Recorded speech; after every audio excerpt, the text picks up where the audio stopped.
Machiegni kendo, jodak kod johala ma Katito e sub-county ma Nyakach e kaunti ma Kisumo koro dak kendo loko ohala gi luoro kod kihondko kaluwore gi taka matama ma nyaka sani ogo tach e alworano. Kaluwore gi johala e chiro ma Katito, tend chirono osebedo gi samuoyo mar daro taka go kowuok kanyono.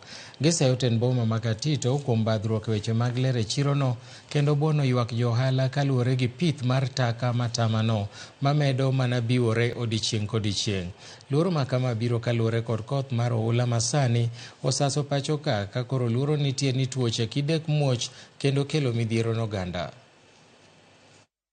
Kendo wan jomodak e dalani to kwadok kaendi to wajo business makae to osebedo ka chandowa nikech kata ng'ama dewa e weche mag taka kaendi onge. To an gadier ni kipindupindi osechako makowa kama waol magini dhi hinyowa.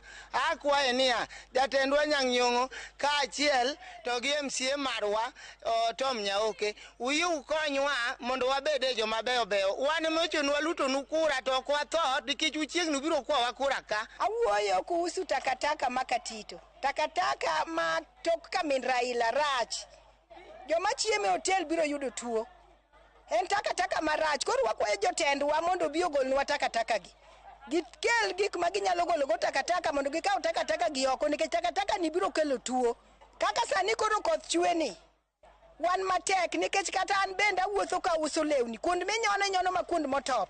Koth kochwe giridore ka gikalo gidhi nyaka kocha cha. Kata ng'ade wi onge. Omiya na ol gi taka gi asewuoyo maol. Osuru to kalewne kaleo. Nyinga onge nyaka mbele Kamirala pok ogolo osuru. Onge chieng' malewe.